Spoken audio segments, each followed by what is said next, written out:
Nunca olvidaré la forma en que la voz de mi abuelo cortó la calidez de aquella cena de Ted. Un momento antes, los farolillos de seda brillaban con un suave oro sobre la mesa. Mis padres reían demasiado alto, fingiendo que todo en nuestra familia era perfecto. Y entonces él dejó su cuenco, me miró directamente y preguntó: «Ann, ¿todavía vives en la casa que te compré?» La habitación se congeló, se me cortó el aliento en la garganta. Se suponía que yo no debía oír esa pregunta. Se suponía que no tenía una casa. Lentamente sentí como cada par de ojos se clavaba en mí. Susurré: «Abuelo, yo no vivo en ninguna casa. Nunca he tenido una». La copa de vino de mi madre resbaló. Las sonrisas de mi padre se quebraron como plástico barato. Y mi abuelo, el señor Min, un hombre que había estado ausente durante 10 años y que de repente regresaba como una tormenta de invierno, se volvió hacia ellos con una mirada que era el juicio en sí mismo. En ese instante supe que algo en nuestra familia acababa de romperse para siempre. No había querido volver a casa esa noche. La celebración del Año Nuevo lunar en la casa de los Tran nunca trataba realmente de amor o de familia. Era una actuación sobre el peinado perfectamente ondulado de mi madre, la risa estruendosa de mi padre, el árbol de kumquat, adornado como el escaparate de unos grandes almacenes, y la ilusión de que los Tran eran una familia impecable y envidiable. Aparqué mi vieja moto a 2 calles de distancia, en parte porque no quería que mi vehículo abollado arruinara su estética, pero sobre todo porque no quería cruzar esa puerta principal sintiéndome pequeña otra vez. Dentro, todo brillaba. Adornos de jade refractaban la luz. Una versión de una melodía tradicional en cuarteto de cuerda flotaba por el salón. Los invitados murmuraban cumplidos. Mis padres se deleitaban con la atención. Mi madre fue la primera en verme. «Ann», dijo con esa sonrisa fina y educada, «podrías haberte puesto algo más festivo». Tragué saliva, el mismo guión de cada año. Mi padre me dio una palmada en la espalda demasiado fuerte. «Ahí está mi chica trabajadora». Odiaba cómo lo decía, como si mis largas horas en mi mal pagada empresa de diseño fueran un fracaso del que burlarse, no una vida que intentaba construir desesperadamente para mí.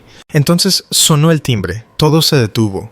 El color desapareció del rostro de mi madre. La sonrisa de mi padre titubeó. Intercambiaron una mirada, asustados, sorprendidos, antes de que mi padre se apresurara a abrir. Y cuando la puerta se abrió, toda la sala ahogó un grito, porque allí de pie con un abrigo oscuro espolvoreado de una fina llovizna, apoyado ligeramente en un bastón de ébano, estaba mi abuelo, el señor Min. El hombre que mis padres juraban que odiaba las reuniones familiares, el hombre que decían que no quería vernos más, el patriarca millonario que todos creían que había cortado lazos y desaparecido. Sin embargo, entró como si nunca se hubiera ido, y la primera persona que sus ojos encontraron fui yo. «Ann», susurró su voz temblando con algo demasiado suave para ser ira. «Hija mía, mírate». Y me atrajo hacia un abrazo tan pleno, tan genuino, tan lleno de un anhelo de afecto, que por primera vez en años mis padres parecieron genuinamente aterrorizados. La cena debería haber sido hermosa. La mesa estaba puesta con porcelana de bordes dorados y servilletas de seda roja, con velas parpadeando entre cuencos de arroz. Mis padres no dejaban de sonreír demasiado de forma forzada, mientras lanzaban miradas furtivas a mi abuelo como si fuera una granada activa, que rezaban para que no rodara en su dirección. El abuelo Min se sentó a mi lado, rechazando el asiento de honor en la cabecera de la mesa y eligiendo el mío. «Ha pasado demasiado tiempo», me dijo en voz baja mientras le servía té. «He echado de menos cada año que no he estado aquí». No supe qué decir. Para un hombre que había desaparecido una década atrás, sonaba desgarradoramente sincero. A mitad de la cena mi madre levantó su copa y dijo con alegría forzada: «Y bien, papá, ¿cuánto tiempo te quedas en la ciudad? Habríamos preparado todo mejor si hubiéramos sabido que venías». Él la interrumpió sin siquiera mirarla. Sus ojos estaban en mí. «Ann», dijo con voz suave pero que resonó por toda la mesa, «todavía vives en la casa que te compré». En el momento en que las palabras salieron de su boca, la atmósfera se quebró.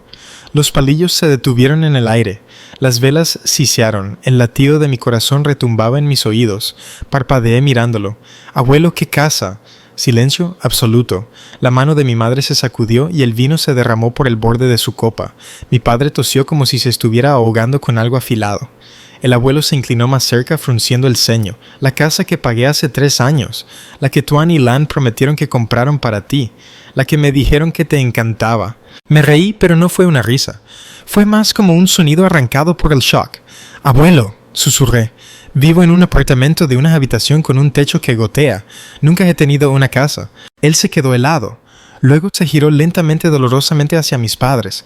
Mi madre susurró apenas audible: «Papá, este no es el momento adecuado». Y entonces el abuelo Ming habló cada palabra cayendo como una piedra.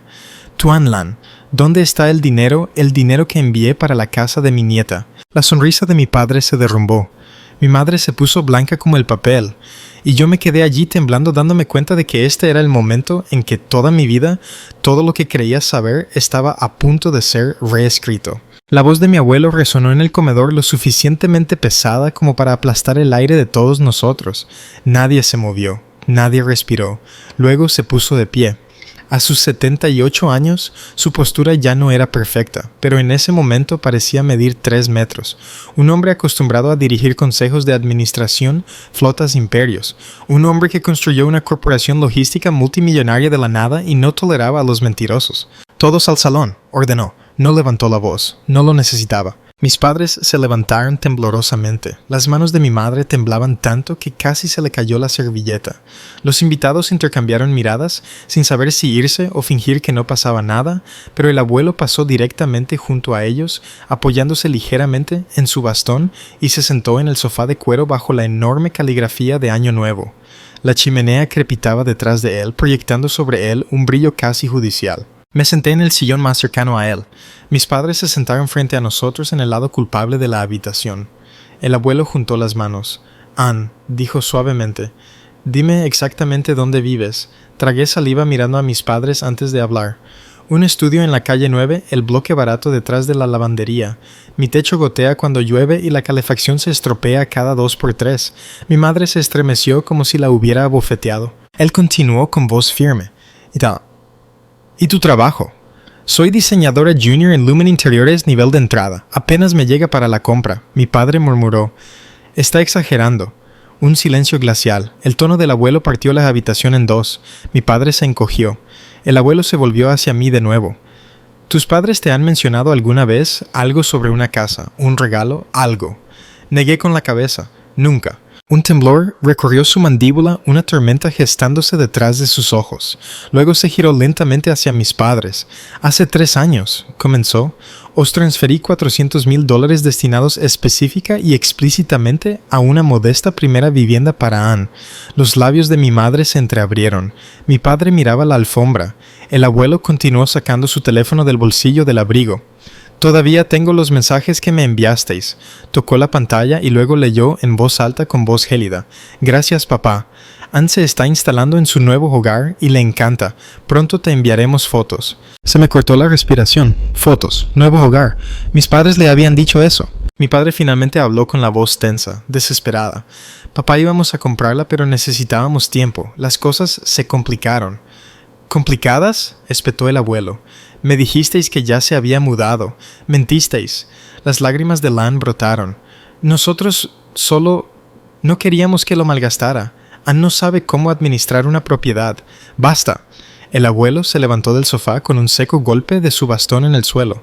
«Ann ha estado viviendo en la pobreza mientras vosotros, mi propio hijo y mi nuera, gastabais el dinero destinado a su futuro». Mi madre sollozó. Mi padre apretó la mandíbula, una ira silenciosa e inútil hirviendo en su interior. Y entonces el abuelo me miró. Sus ojos se suavizaron. «Lo siento mucho, Ann. Confié en ellos. Pensé que te estaba dando un hogar». Algo en mi pecho se rompió, algo viejo y crudo que ni siquiera sabía que seguía allí. Antes de que pudiera hablar, se volvió hacia mis padres con una voz como un trueno contenido. «Mañana por la mañana a las 9. Arreglaremos esto. Traeréis cada documento, cada recibo, cada extracto de cuenta, y me explicaréis cada $. Se inclinó hacia adelante sobre su bastón mirándolos fijamente. «Y si no lo hacéis», su voz bajó a una promesa silenciosa y devastadora, «lo manejaré a mi manera». El rostro de mi padre se descompuso. Mi madre rompió en sollozos temblorosos, y yo me quedé allí atrapada entre el shock y el desamor, dándome cuenta de que la vida por la que había luchado no era un accidente, había sido diseñada. Los invitados se marcharon sigilosamente después de eso. Nadie se atrevió a quedarse en una casa donde la temperatura acababa de caer bajo 0. Incluso las luces de Año Nuevo de fuera parecían más tenues, como si todo el vecindario sintiera la implosión que ocurría dentro de la casa de los Strand. Mis padres siguieron al abuelo a su estudio como dos criminales escoltados a una sala de interrogatorios. La pesada puerta de caoba se cerró tras ellos con un golpe sordo que me recorrió la columna vertebral. Me quedé fuera con el corazón palpitante. Sus voces ahogadas subieron de tono casi al instante. Mi padre: «Papá, no entiendes la presión a la que hemos estado sometidos». Mi abuelo: «Entiendo el robo, Tuan. Entiendo las mentiras». Mi madre: «Solo lo tomamos prestado. Planeábamos». La voz del abuelo cortó como una cuchilla. «¿Prestado? Os comprasteis una villa en la costa». Me llevé una mano a la boca. Una villa en la costa. Mis padres siempre afirmaron que era una propiedad de inversión para la que habían ahorrado durante años. Ahora sabía la verdad. Fue comprada con el dinero destinado a mí. La puerta se abrió de repente, y mi padre salió furioso con la cara roja, respirando con dificultad, como si hubiera corrido un maratón. «Anne», espetó, «no te atrevas a mirarme así». «No te hagas la inocente», siseó. «Te crees una víctima. Tu abuelo te mima por una noche y de repente...» «Tuan». La voz del abuelo se cernió detrás de él. Mi padre se congeló. El abuelo salió del estudio colocando una mano firme en mi hombro. Su expresión se suavizó solo para mí. «Hemos terminado por esta noche, cariño. Ve a casa y descansa. Iré a ver dónde vives». Mi madre ahogó un grito. «No, papá, por favor. Su apartamento no es...». Él se volvió hacia ella. «¿Qué? No es lo suficientemente bueno para mi nieta, porque vosotros dos os asegurasteis de ello». Mi madre se cubrió la cara con ambas manos, sus hombros temblando. Mi padre la atrajo hacia su pecho, pero incluso desde donde estaba pude ver que no era afecto, era miedo. El abuelo los miró con ojos llenos no de ira, sino de una traición tan profunda que parecía envejecerlo. «Nos reuniremos mañana en el despacho de Jonathan Rojas», declaró, «a las 9 en punto, y no me insultéis llegando tarde». Lo acompañé a la puerta principal sin saber si debía abrazarlo de nuevo, disculparme o derrumbarme en lágrimas. Pero él apretó mi mano y dijo suavemente: «Confié en las personas equivocadas. Déjame arreglar lo que rompí». Mis padres observaban desde el pasillo silenciosos como dos fantasmas, desvaneciéndose en los bordes. Cuando el abuelo salió a la noche fría, su aliento formando nubes heladas, se detuvo y me miró de nuevo. «No dejes que su vergüenza se convierta en la tuya, Anne». La puerta se cerró tras él y por primera vez en mi vida vi la verdad en los ojos de mis padres. No estaban devastados por haberme herido, estaban aterrorizados por haber sido descubiertos. Apenas dormí. Toda la noche repasé las palabras del abuelo, su conmoción, su decepción, la forma en que su voz se quebró cuando se dio cuenta de que había estado luchando sola. Esperaba despertar y descubrir que toda la velada había sido una pesadilla tejida por el agotamiento. Pero llegó la mañana y la pesadilla seguía siendo muy, muy real. Exactamente a las 8:10 a.m., mi teléfono vibró. «Abuelo Ming, estoy fuera, déjame entrar». Se me encogió el pecho. Bajé corriendo por la oxidada escalera, mis botas resonando contra la pintura desconchada. Cuando abrí la puerta principal del edificio, encontré al abuelo allí de pie con su abrigo oscuro, copos de nieve posándose en su pelo plateado. Sus ojos escanearon el edificio lentamente, observando los ladrillos agrietados, el letrero parpadeante del apartamento 3, el contenedor de basura desbordado demasiado cerca de la entrada. Susurró apenas audible: «¿Dejaron que vivieras aquí?». Tragué saliva. No está tan mal, pero lo estaba y ambos lo sabíamos. Lo guié escaleras arriba, evitando el lugar de la barandilla que se rompió la semana pasada. Cuando llegamos a mi puerta dudé. Nunca me había sentido tan expuesta. Pero el abuelo asintió suavemente. «Muéstrame, Anne. Necesito verlo». Así que abrí la puerta. El apartamento se veía exactamente como siempre, pequeño, sofocante, agotado. Pero frente a mi abuelo, de repente parecía humillante. Una cama plegable que también servía de sofá, una cocinilla con un fogón roto, una mancha de moho cerca de los azulejos del baño que había intentado fregar durante meses, el pequeño árbol de kumquat de plástico de la tienda de todo a 100, el cubo bajo la gotera cerca de la ventana. El abuelo entró lentamente como si hubiera entrado en la escena de un crimen. Tocó la pared, pasó los dedos por la pintura desconchada, luego miró mi mesa de dibujo cubierta de bocetos, libros de texto y vasos de fideos instantáneos. «Anne». Su voz se quebró. «¿Has estado viviendo así?». Forcé una sonrisa. «Es temporal. El alquiler es barato y estoy ahorrando». «¿Ahorrando?». Su tono se agudizó. «¿Para qué? para sobrevivir. No respondí. El abuelo caminó hacia la ventana mirando el marco cubierto con cinta adhesiva y la calle de abajo. Sus manos temblaban sobre su bastón de ira no de edad. Luego me miró con ojos llenos de una mezcla de amor y devastación. Les di dinero, susurró. Suficiente para un hogar seguro, una vida decente, un comienzo. Su voz se elevó. Y en lugar de darte eso a ti, lo usaron para ellos mismos. Se me hizo un nudo en la garganta. Pensaron que no estaba preparada. Se giró bruscamente. ¿Preparada, Anne? Has estado preparada para todo lo que la vida te ha lanzado y lo has enfrentado sola. Su voz se rompió, porque te dejaron sin nada. Porque te dejaron sin... Eso fue todo. La presa se rompió. Años de silencio y vergüenza y fingir que estaba bien. Finalmente lo dejé salir. Tuve 2 trabajos. Me salté comidas. Arreglé el techo yo misma porque al propietario no le importaba. Pagué mi propia matrícula. Me dijeron que debía aprender lo que es la responsabilidad de abuelo. Mi voz se quebró. Creí que me merecía esto. La expresión del abuelo se hizo añicos. Se acercó lentamente, dolorosamente y me abrazó. Su abrigo olía débilmente a cedro y aire de invierno. Anne, susurró en mi pelo. Merecías amor, no un castigo. Me aferré a él sollozando de una manera que no me había permitido en años. Cuando finalmente me aparté, secó mis lágrimas con sus suaves pulgares. Recoge tus cosas, dijo. No pasarás ni una noche más en este lugar. Lo miré fijamente. ¿A dónde vamos? Sonrió triste pero decidido. A la verdad, dijo. Y después de eso, a la justicia. Puso una mano cálida en mi hombro. Hoy dejaremos que tus padres se expliquen ante alguien que no les permitirá mentir. Parpadeé. El abogado. Asintió una vez. Jonathan Rojas está esperando. Y créeme, Anne, sus ojos se endurecieron. Tus padres no saldrán de su despacho siendo las mismas personas que entraron. Un escalofrío me recorrió la espalda. Por primera vez en mi vida no tenía miedo de enfrentar a mis padres, porque esta vez no los enfrentaría sola. El despacho de Jonathan Rojas no parecía un lugar donde se destrozaban vidas. Era demasiado formal, con paredes de madera oscura acabados de latón y una iluminación cálida que hacía que todo se sintiera solemne como una sala de consejo para secretos familiares. El abuelo y yo llegamos a las 8:55 a.m. Mis padres llegaron a las 9:12. Por supuesto que llegaron tarde, entraron deprisa, mi madre temblando. Mi padre rígido con la mandíbula apretada como si marchara a la batalla.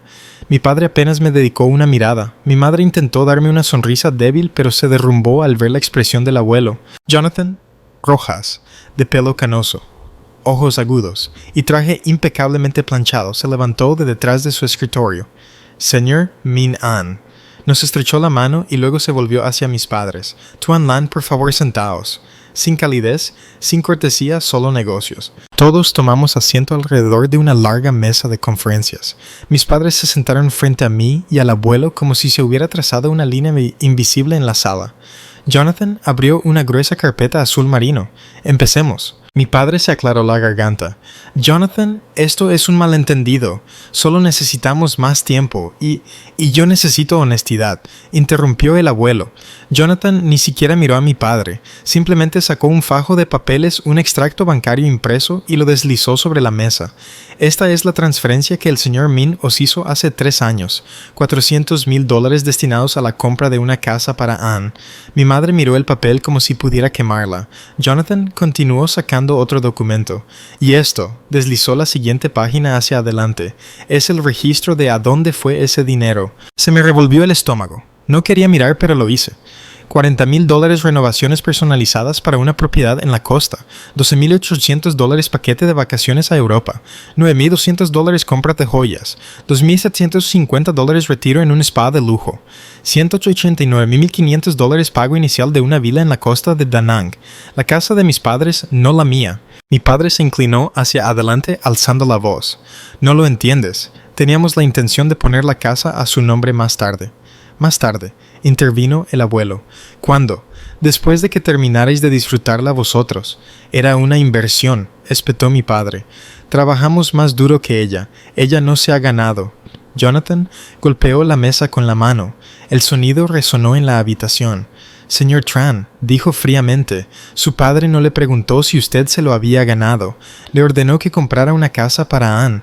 Usted mintió y malversó fondos que no eran suyos. Mi madre rompió a sollozar de nuevo. Nosotros solo no queríamos que arruinara la oportunidad. Es irresponsable. Ella... Sentí que algo dentro de mí se rompía. Irresponsable. Me incliné hacia adelante con la voz temblorosa. Tuve 2 trabajos. Pagué mi propia matrícula. Viví en un lugar en el que no dejaríais dormir a un perro. Y me llamáis irresponsable. ¿Mi madre no pudo mirarme a los ojos? Mi padre me fulminó con la mirada como si lo hubiera traicionado. El abuelo extendió la mano y tomó la mía suavemente tranquilizándome. Jonathan se dirigió a Min. Señor Min, procedemos con el siguiente asunto. Mis padres se tensaron. ¿Qué asunto?, exigió mi padre. Min exhaló profundamente, pareciendo de repente más viejo pero más decidido que nunca. El asunto, dijo, de mi patrimonio. El aire se enrareció. Jonathan sacó un sobre sellado con un sello de cera carmesí, el sello personal de Min. Lo abrió y comenzó a leer. Hace 2 meses, Min Tran modificó su testamento. A partir de esta enmienda, sus beneficiarios principales son Anne Tran y Melissa Tran. Mi tía, no mis padres. Mi padre se puso de pie de un salto derribando su silla. Esto es una locura, papá. Papá, no puedes hablar en serio. Después de todo... Siéntate. La voz del abuelo retumbó como un trueno lejano. Mi padre no se sentó. Golpeó la mesa con la palma. No puedes dejarnos fuera. Soy tu hijo. Jonathan levantó otro documento, uno grueso y encuadernado. Y esta, anunció, es la valoración de los activos del señor Min. Lo colocó sobre la mesa con un golpe seco. Mi padre se congeló. Las lágrimas de mi madre se detuvieron a mitad de camino. Mi corazón martilleaba. Jonathan lo abrió. El patrimonio neto de Min Tran se estima actualmente en $922 millones. Silencio. Un silencio puro y sofocante. Mis padres parecían estatuas, pálidos tallados horrorizados. La voz del abuelo cortó la quietud. Construí un imperio y no se lo dejaré a personas que mienten, engañan y abandonan a su propia hija. La voz de mi padre se elevó en un grito ahogado. Se lo estás dando a ella. Ella no construyó nada. Ella no sufrió como nosotros. No sufrí. Susurré. Me miró y algo feo parpadeó en su rostro, algo que había pasado años fingiendo no ver. El abuelo se inclinó hacia adelante. Anne heredará todo, dijo con calma, porque tiene carácter, algo que el dinero no puede comprar, algo que tú. Miró directamente a mi padre. Perdiste hace mucho tiempo. La rabia de mi padre estalló. No me niego a esto. Esta manipulación, rugió. Estás dejando que esa chica te envenene la mente. Esa chica, dijo el abuelo con voz baja y peligrosa, es la única en esta habitación que no me ha mentido. Jonathan cerró el archivo. Esta reunión sobre el patrimonio ha concluido, a menos que, añadió con ojos de acero, alguien desea impugnar el testamento legalmente. La pregunta quedó suspendida como una cuchilla. Mi padre tragó saliva. Mi madre tembló. Ninguno habló. Sabían que no tenían base ni pruebas ni superioridad moral ni reclamación porque todo acababa de derrumbarse a sus pies, y todo lo que podían hacer era ver cómo el imperio que creían suyo pasaba a mis manos. Si la habitación se había sentido tensa antes, ahora se sentía radioactiva. Mis padres estaban sentados rígidamente, como si sus columnas vertebrales se hubieran convertido en piedra. Mi madre se aferraba al borde de la mesa con tanta fuerza que sus nudillos se pusieron blancos. Mi padre miraba al suelo con la mandíbula apretada, las sienes palpitando como si la verdad pudiera desaparecer mágicamente si se negaba a mirarnos a los ojos. Pero Jonathan no había terminado. Sacó una carpeta más, una más gruesa encuadernada en un burdeos profundo sellada con un clip dorado. Señor Min, dijo dirigiéndose a mi abuelo, con su permiso deberíamos proceder con la evidencia documentada. La cabeza de mi padre se levantó de golpe. ¿Qué evidencia? La mirada del abuelo se agudizó. La evidencia que le dije a Jonathan que reuniera después de que me mintierais la primera vez. Mi padre se levantó tan bruscamente que su silla chirrió. ¿Tú nos investigaste? El abuelo no parpadeó. Mentisteis sobre la casa de vuestra hija. Me mentisteis a la cara. Necesitaba saber si era un pecado aislado o un patrón. Jonathan deslizó la carpeta burdeos al centro de la mesa. Repasemos, dijo el abogado con una voz tan nítida como un cristal rompiéndose. Comenzando con el uso indebido de los fondos de la casa de Anne, abrió la carpeta, página 1 pago inicial, villa en la costa de Da Nang, $189,500, firmado por Tuan Tran. Mi padre tragó saliva. Eso no fue un uso indebido. ¿No entiendes cómo...? Jonathan levantó una mano. Siguiente. Página 2. Factura. Joyería Crescent de diamantes. $9,214. Destinataria Lan Tran. El rostro de mi madre se sonrojó escarlata. Yo iba a devolverlo. Solo... Siguiente, repitió Jonathan. Página 3. Billetes de avión. Roma, París, Barcelona. $12,800. 2 pasajeros Tuan y Lan Tran. Se me revolvió el estómago. Mi padre golpeó la mesa con ambas palmas. Ese fue nuestro viaje de aniversario, no tuvo nada que ver con Ifma. Pero fue pagado con los fondos de la casa de Anne, dijo Jonathan fríamente. Fondos que Minos confió. Fondos que afirmasteis repetidamente que ya se habían utilizado para comprar una casa para ella. Mi madre miraba su regazo temblando. Jonathan pasó la página de nuevo. Página 4. Página 5. Página 6. Compras de lujo, retiros en spas, bolsos de diseñador, renovaciones en la Villa de la Costa, todo vinculado a la misma cuenta. Todo pagado con el dinero de mi abuelo, dinero destinado a mi futuro. La voz de mi padre se quebró. Detén esto. Para Jonathan, podemos arreglar esto en privado. Esto es privado, respondió Jonathan. Podría haber llamado a las autoridades en su lugar. Mi madre gimió. El abuelo se reclinó con su bastón apoyado en las rodillas, su voz baja y llena de acero. Ambos vivisteis una vida de comodidad financiada con dinero que pertenecía a mi nieta. Anne reparaba goteras en el techo de su apartamento mientras vosotros estabais en la terraza de una villa comprada con el dinero de su casa. Mi madre se derrumbó sollozando entre sus manos. Papá, por favor, cometimos errores, pero seguimos siendo tu familia. Los labios del abuelo se apretaron en una línea delgada y temblorosa. Familia, repitió suavemente, no es un escudo detrás del cual podéis esconderos cuando habéis hecho algo malo. Los puños de mi padre se cerraron. Así que eso es todo, gruñó. Vas a destruir a tu propio hijo, a lanzar todo tu legado a alguien que no se lo ganó, a no sabe manejar el dinero, lo malgastará. Ella, me puse de pie, sin temblar, sin encogerme, solo claridad, fría y afilada. Basta. Mi padre parpadeó, me acerqué a él. Lo suficientemente cerca como para oler su loción para después del afeitado, la misma que usaba cuando llevaba a mamá a sus fiestas elegantes mientras yo me quedaba sola en casa de niña. ¿Crees que no me he ganado nada?, pregunté en voz baja. ¿Crees que soy una niña ingenua que no entiende la responsabilidad? Señalé los documentos esparcidos por la mesa. Malversasteis $400,000 y mentisteis durante años. Yo tuve 2 trabajos para pagar cosas con las que podríais haber ayudado, pero no lo hicisteis. Vivía en un apartamento mohoso y helado, mientras me mirabais a los ojos en cada festividad y fingíais que todo era normal. El rostro de mi padre se contrajo de rabia. «No me hables así». «Sí», dije más alto. «Sí lo hago». La habitación quedó en silencio. Miré a los ojos del hombre al que una vez deseé que simplemente me quisiera. «Porque no solo le mentiste al abuelo», dije. «Me mentiste a mí. Me abandonaste cuando todavía vivía bajo tu techo». La respiración de mi padre tembló. Mi madre susurró entre lágrimas. «An, cariño». Me volví hacia ella no con crueldad sino con firmeza. «Tú lo permitiste». Ella se hizo añicos. La voz del abuelo entró en el silencio, baja pero devastadora. «Traicionasteis a vuestra hija y me traicionasteis a mí». Mi padre abrió la boca, pero el abuelo levantó una mano. «No más excusas, no más mentiras». Jonathan deslizó un último documento sobre la mesa, una notificación legal. Mi padre lo recogió con dedos temblorosos. Su rostro perdió todo color mientras leía. ¿Qué es esto?», Jonathan respondió con calma. «Transferencia completa de la propiedad de Da Nang a An Tran en un plazo de 7 días. El incumplimiento dará lugar a cargos formales, fraude, malversación y abuso de confianza financiera». La mandíbula de mi madre cayó. «¿Cargos? Papá? Papá, no lo harías». «Lo haría», dijo el abuelo. Los miró con ojos llenos de dolor, no de odio. El tipo de dolor que proviene de amar a alguien que eligió ser cruel. Mi padre retrocedió hasta su silla. Mi madre sollozaba incontrolablemente. Jonathan cerró su carpeta.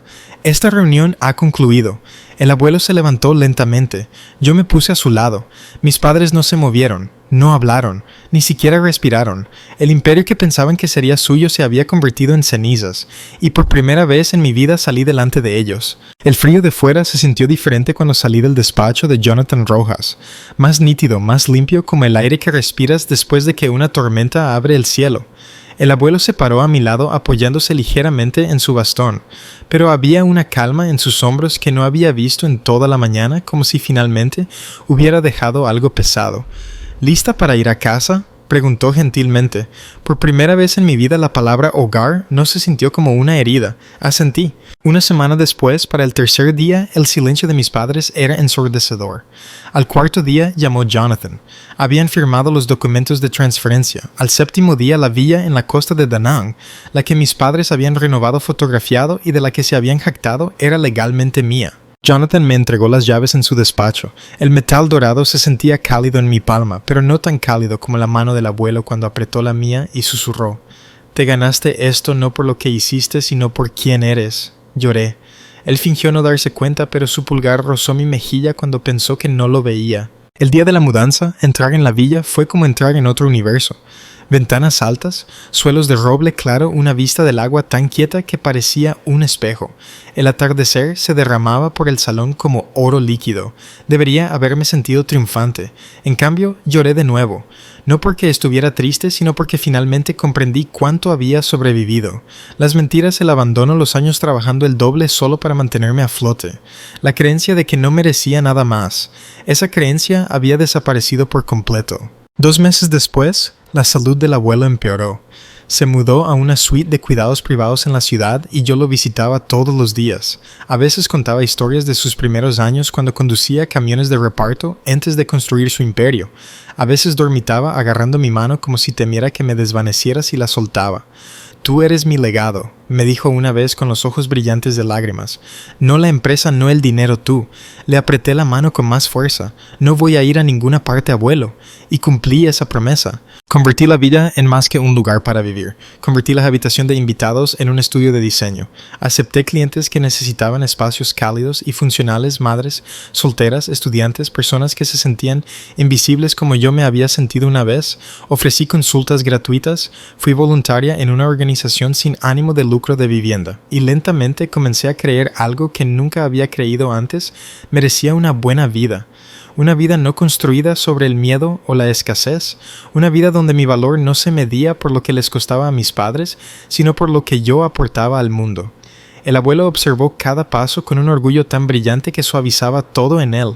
La víspera de Año Nuevo, un año después, decoré la villa con luces blancas, sencillas, suaves, resplandecientes. Preparé té caliente, puse 2 tazas junto a la chimenea, una para mí, otra para la memoria del abuelo, su taza de cerámica favorita, la del borde desconchado. Me paré junto a la ventana que daba al mar, la nieve cayendo suavemente sobre el agua oscura, y susurré: «Abuelo, estoy bien. Estoy viviendo bien justo como querías». Las luces se reflejaban en el cristal parpadeando suavemente como una sonrisa desde algún lugar más allá de la habitación. Por primera vez en mi vida el año nuevo no dolía. Se sentía como esperanza, como curación, como un futuro que finalmente era mío. Y supe en lo más profundo de mi pecho que pasaría el resto de mi vida honrando al hombre que creyó en mí cuando las personas que se suponía que debían hacerlo no lo hicieron. Nunca dejes que la vergüenza de otros se convierta en tu carga. Tu valor no reside en su aprobación, sino en tu propia verdad.